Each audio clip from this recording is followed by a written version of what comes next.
Bienvenidos a mi canal, mi nombre es Andrea y esto es un nuevo video. Si te gusta el maquillaje, las historias de crímenes reales y otras cositas, por favor no olvides suscribirte para que no te pierdas ningún video. Esta historia comienza con Peter Fabiano, quien era un hombre de negocios bastante exitoso, abriendo algo no muy común para ser hombre, y es que él había abierto una tienda de estilismo profesional para cabello. Además, era un veterano de la Segunda Guerra Mundial quien había trabajado en la Marina y que un día manejando camiones conoció a quien sería su esposa Betty Fabiano. Betty, por su lado, era una mujer divorciada, pero que era completamente hermosa y que tenía una hija consigo. La pareja se enamoró completamente y se mudó a Los Ángeles en 1956, cuando en conjunto deciden abrir otra de estas peluquerías. La pareja era muy conocida por ser dueña de estos locales y además por involucrarse muchísimo con su comunidad. Lastimosamente, esta historia tan perfecta que estaban viviendo los Fabiano tomaría un pequeño giro en la noche de Halloween de 1957. Y es que, como todas las noches de Halloween, cuando ya se hace bastante tarde, nadie está esperando que los niños lleguen a tocar tu puerta. Así que cuando ya era pasada de las 11 de la noche, Peter y Betty decidieron apagar las luces de la casa para que ya nadie los molestara. Subieron a acostarse en su cama y no pasó mucho antes de que alguien empezara a tocar la puerta repetidas veces. En ese momento, Betty describe que escuchó a Peter bajar las escaleras y que además escuchó lo que parecía ser hombres hablando o intentando hablar como mujeres, y que luego de haber escuchado esto, escuchó un estruendo que parecía ser un disparo. En ese momento, Betty salió corriendo a ver qué había sucedido y se consiguió a su esposo muerto. La policía llegó y la investigación comenzó. Todos querían saber quién había matado a Peter, ya que al preguntarle a Betty parecía que realmente no tenían problemas con nadie. Después de mucha insistencia de la policía, llegó a salir un nombre en específico de una persona que había trabajado en el local para Betty y para Peter. Su nombre era Joan, una chica que había trabajado allí, no sé específicamente de qué, pero parecía que era fotógrafa. A lo mejor tomaba fotos de los peinados de que habían ya finalizado los Fabiano. Los policías, al interrogarla por primera vez, notaron que no había ningún tipo de evidencia que la señalara de ninguna manera, y realmente sus palabras no parecían señalar que ella tuviera nada que ver con el asesinato. Después de semanas intentando investigar, viendo si esto había sido un posible robo o algún intento de algo, realmente no tenían ningún tipo de pistas.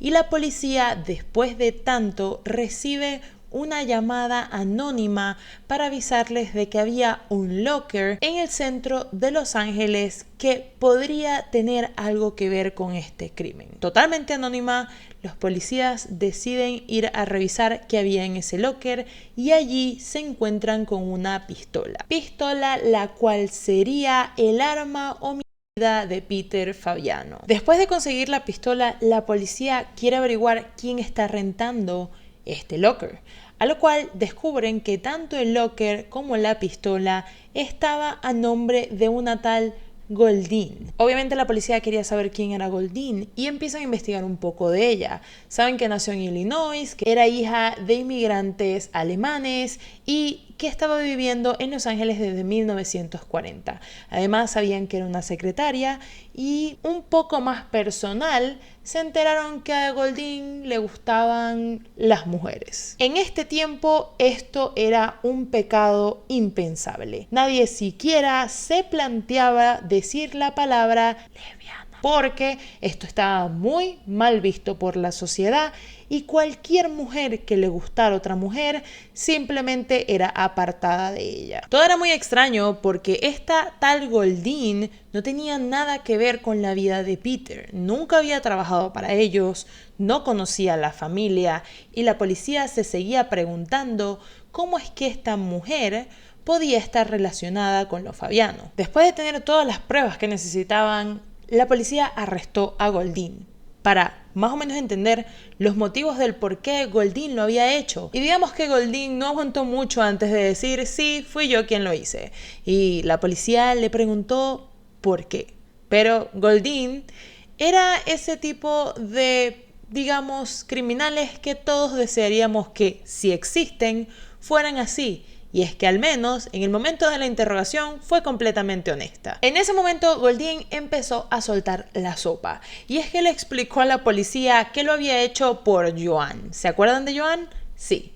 Había sido ella quien le había, digamos, empujado a hacer el crimen. Dice que Joan y ella eran muy buenas amigas y tenían una relación bastante cordial.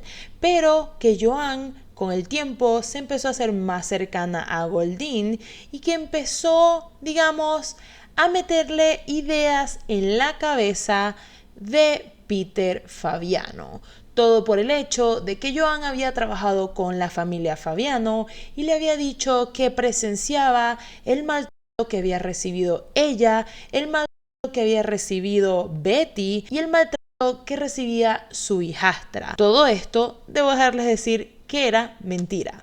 Pero Joan estaba siendo bastante insistente con Goldín de que ella estaba sufriendo eso, de que no podía creer cómo Betty todos los días de su vida sufría vivir con un hombre así. Y digamos que Goldín fue esa pequeña oveja que se dejó domar por la gran astuta Joan, quien poco a poco le dijo que lo mejor que podían hacer por Betty y por la gente en general era deshacerse de Peter Fabiano. Tardaron 3 meses en planear este asesinato y es que decidieron incluso cómo vestirse para ir a hacer el famoso trick or treat o dulce o trato, que no tenía mucha lógica, digamos. Estaban más o menos vestidas como hombres y tenían un pasamontañas con una bolsa donde escondían la pistola. Realmente no sé si estaban intentando disfrazarse de personas que robaban,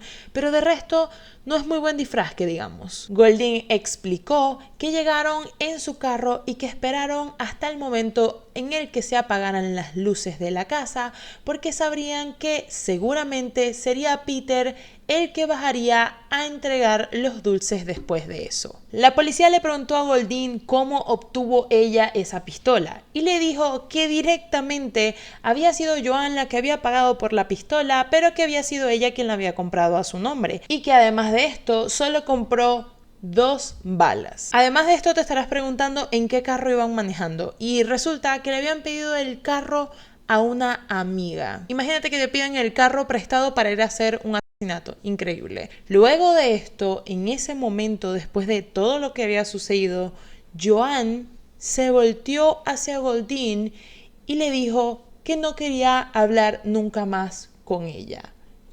Y se desapareció. Imagínate la cara que le quedó a Goldín después de ella haber asesinado a un hombre por una amiga que le dejó de hablar al minuto de que eso hubiera pasado. No sé cómo Goldín no estaba sospechando que la cosa estaba rara, pero vemos que Goldín no fue muy inteligente en todo esto. Y después de saber toda la historia de Goldín, te seguirás preguntando por qué Joan quería matar a Peter. ¿Se inventó toda esta historia porque sí y ya? Aquí es donde viene lo interesante.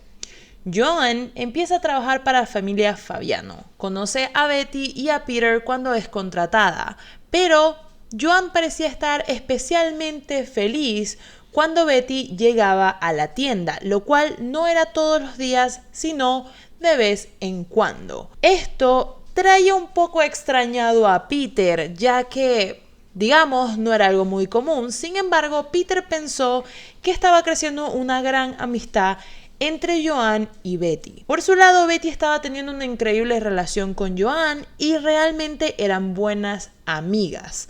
Hasta que en un momento Peter y Betty empiezan a tener problemas maritales.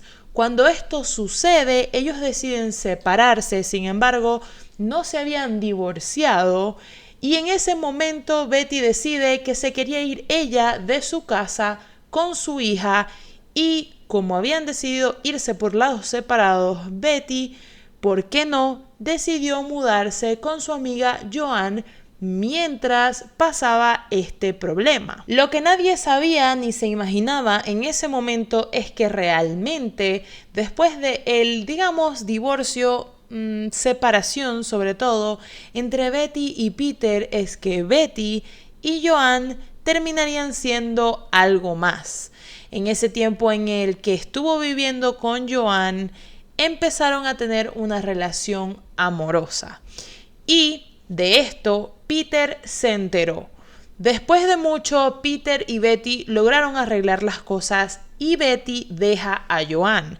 Vuelve con su esposo a vivir juntos y Peter le pide a Betty que por favor elimine a Joan de su vida. No sé si esto le está dando una pista del por qué Joan quería matar a Peter, pero creo que todo está empezando a tener sentido. Y es que Joan empezó a obsesionarse con Betty y es por esto que se hace amiga de Goldine y empieza a inventarle todas estas historias. Si buscas la historia, incluso te vas a dar cuenta que por ningún lugar en aquel entonces en los periódicos decían o hablaban directamente de la relación entre Joan y Betty, sino que todo lo describen como amigas que vivían juntas. Jamás hablan de que realmente eran algo más que eso. Y es que, como les dije antes, en ese momento, en los 50s, esas palabras estaban prohibidas. Y tú realmente no ibas a ver nada en los periódicos que se asemejara siquiera a esa historia. Después de todo, ellas finalmente fueron encarceladas y Goldine intentó apelar a que estaba loca, digamos. Intentó apelar a la locura, pero creo que más que eso, su psiquiatra la describió como una persona que realmente confiaba en las personas y que solo lo hizo porque quería, amaba y defendía a su amiga, quien le había explicado que este hombre era realmente malo. Por su lado, Joan apeló a que era totalmente inocente, ya que ella quería intentar probar que Goldine había sido la de la idea y quien había comprado, digamos, la pistola, las balas y todo eso. Y por ese lado se la doy a Joan porque al menos intentó ser inteligente en el caso. Solo le faltó dedicarle un poco de motivo a Joan, ya que no conocía a la persona que ambas después de todo recibieron de 5 años a prisión de por vida y esto fue un gran ejemplo para las miles de personas que explicaban que las mujeres recibían sentencias más leves que el resto de los hombres. Después de todo, Goldine salió libre y en 1971 se reportó que incluso estaba trabajando como una oficial del Miracle Mile Chapter of the Professional Women's Club. No tengo ni idea qué es eso, pero ahí les dejo el dato. Y hasta donde se supo, vivió una buena vida. Después de eso, murió en 1998 con 83 años. Por su parte, Joan no se supo absolutamente nada de ella después de salir libre en 1957. Simplemente desapareció. Se cree que probablemente Joan cambió su nombre y hay muchas preguntas como si a lo mejor Joan y Betty reconectaron después de que Joan saliera de la cárcel. ¿Quién sabe? Este crimen fue algo que realmente dejó en shock a la sociedad de 1950 y que hasta el sol de hoy es conocido como el asesinato de truco o trato. Cuéntame qué te pareció esta historia. ¿Crees que Joan y Betty estaban de acuerdo en algo o es que simplemente Betty sufrió por la obsesión de su ex? En fin, esto es todo por la historia de hoy. Espero que les haya gustado y nos vemos próximamente con un nuevo video. Chaito.